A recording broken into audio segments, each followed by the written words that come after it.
Susno 2J beber nama seharusnya jadi saksi kunci. Mantan Kabareskrim Susno 2J hingga kini masih meyakini bahwa kasus Vina Cirebon merupakan kecelakaan, bukan pembunuhan.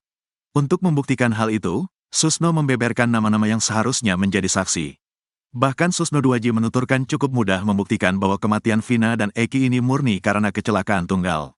Langkah pertama yang bisa diambil menemukan titik terang jika kasus ini adalah kecelakaan menurut Susno yaitu dengan melakukan hal ini. Pertama harus disamakan dulu niat ya, bahwa kita mencari kebenaran dalam rangka mencari keadilan, ujar Susno 2J dikutip dari YouTube Nusantara TV. Tapi kalau niatnya sudah tidak di situ maka ya sudah, kita tinggal kuat-kuatan saja, nah ini rusak negara ini, tambahnya. Susno 2J juga menegaskan untuk mengusut jika kasus ini murni kecelakaan sebenarnya cukup gampang.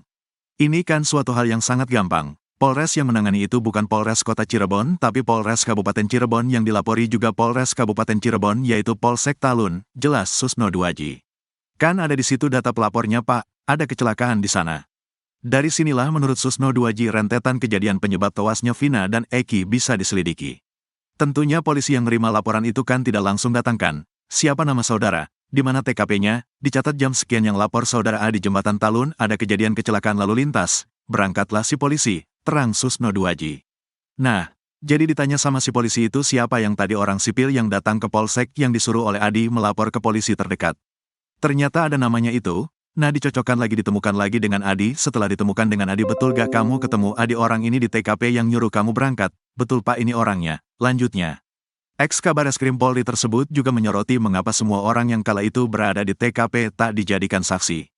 Kemudian si Adi ditemukan juga dengan yang namanya yang melawan arah naik sepeda motor berboncengan yang juga nunggu di TKP namanya Oki dan namanya Yayan. Oh betul Pak kami berempat di sini, tutur Susno 2J. Nah, siapa di antara kamu berempat ini yang dijadikan saksi di Polres Cirebon Kabupaten, kecelakaan lalu lintas? Siapa yang berempat ini dijadikan saksi dalam perkara siluman pembunuhan di Polres Kota Cirebon? Ternyata empat-empatnya ini nggak ada yang jadi saksi, termasuk si Mega dan Widi tidak juga dijadikan saksi dalam kasus rekayasa, katanya lagi. Selain itu, Susno 2J juga menyoroti sejumlah barang bukti penting yang justru tak digunakan lantaran disinyalir dapat menggugurkan kasus yang sudah direkayasa menjadi kasus pembunuhan. Kemudian BBM message itu bukti elektronik itu bukti forensik tidak juga dijadikan alat bukti sebabnya kalau itu dijadikan alat bukti maka kasus pembunuhannya gugur, tegas Susno 2J. Kenapa gugur? Karena kata BAP pembunuhan terjadi matinya itu jam 9 lebih kurang, ternyata jam 10 lewat sekian menit sekian detik dia masih hidup, terangnya. Sebelumnya, kemunculan para saksi baru kasus Vina Cirebon makin menguatkan dugaan bahwa kasus ini bukanlah pembunuhan.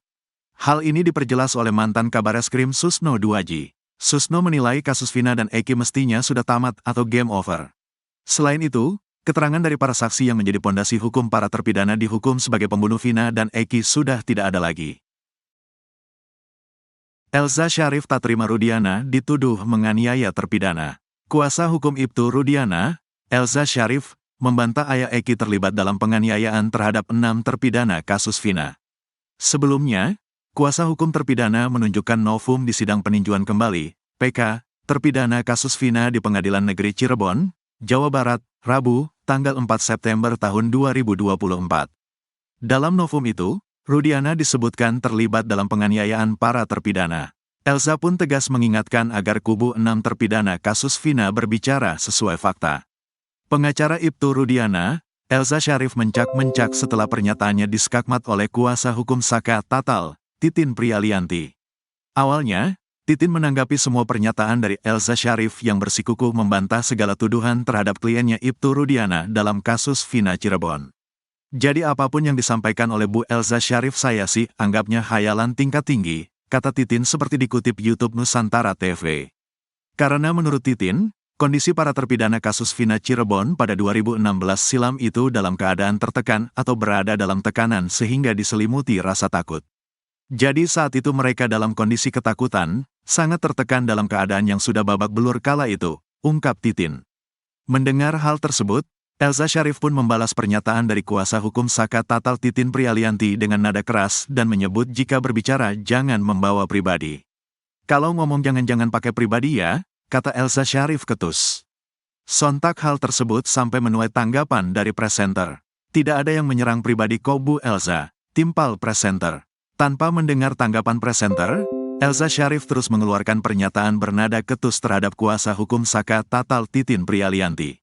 Bilang pusinglah, sekarang bilang hayalan tingkat tinggilah, saya bicara fakta, kata Elza Sharif. Anda itu jaga mulut kok gak dijaga, tukas Elza Sharif. Mendengar hal tersebut, Titin yang saat diminta bergabung lewat sambungan telekonferensi hanya bisa tersenyum mendengar pernyataan Elza Sharif. Sebelumnya, ngotot sebut bukti chat Vina Cirebon adalah rekayasa pelaku, Elza Sharif malah ditertawai pengacara para terpidana. Bahkan, argumen yang dilontarkan pengacara Ibtu Rudiana itu disebut semakin aneh. Awalnya, Elza Sharif menegaskan kalau chat Vina pada pukul 22.14 itu dikirim oleh para terpidana. Sementara chat hingga pukul 20.20 waktu Indonesia Barat, kata dia, merupakan pesan yang dikirim langsung oleh Vina. Lalu tiba-tiba ada SMS lagi pada pukul 21.50 waktu Indonesia Barat yang menanyakan, ini siapa? Kok dari tadinya udah tahu kok tak jawab lagi ini siapa? Kata Elza Sharif dikutip dari Tiffany News. Kemudian ia juga menyoroti adanya telepon keluar sebanyak 4 kali ke nomor yang berbeda. Setelah itu baru ada SMS lagi mengatakan bahwa dia akan menjemput, jadi mengatakan bahwa yang seolah-olah Vina itu masih hidup dan akan menjemput, ungkap dia.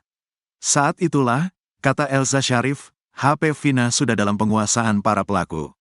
Yang mengirimkan SMS itu, pembunuhnya jelas, karena mereka memang melakukan satu-satu kriet yaitu satu rekayasa dari tempat pembantaian, tutur dia. Ia juga mengatakan kalau tempat pembantaian itu berada di dekat rumah para pelaku. Pitra Romadhoni pasrah Ibtu Rudiana tak dilindungi LPSK. Kubu Ibtu Rudiana bereaksi atas putusan Lembaga Perlindungan Saksi dan Korban, LPSK, yang menolak permohonannya dan menyetujui permohonan 7 terpidana kasus Vina Cirebon. Pitra Romadhoni, kuasa hukum Ibtu Rudiana mengaku pasrah kliennya tidak mendapat perlindungan dari LPSK. Meski begitu, Pitra mengaku tidak kecewa. Enggak kecewa, kita meminta perlindungan kepada Allah SWT, kata Pitra dikutip dari YouTube Happy News, Sabtu, tanggal 7 September tahun 2024. Menurut Pitra, dirinya juga bahkan melarang Ibtu Rudiana untuk mengajukan perlindungan ke LPSK. Karena apa yang harus dilindungi, emang dia diancam gitu, emang dia merasa nyawanya terancam keselamatannya, kata Pitra lagi. Apalagi menurut dia, Ibtu Rudiana merupakan seorang polisi yang seharusnya bisa menjaga diri sendiri bahkan masyarakat. Terus ngapain kita minta perlindungan? Kita hanya minta perlindungan kepada Tuhan, Allah SWT. Itu yang benar, kalau minta perlindungan kepada manusia itu enggak benar itu dipertanyakan keimanannya, tandas Pitra. Sebelumnya, pengacara Saka Tatal yang juga mantan wakil ketua LPSK, Edwin Partogi Pasaribu mengatakan, LPSK menolak melindungi Ibtu Rudiana karena keterangan yang diberikan ketiga orang tersebut cenderung tidak konsisten dan menutup-nutupi kasus yang sebenarnya terjadi.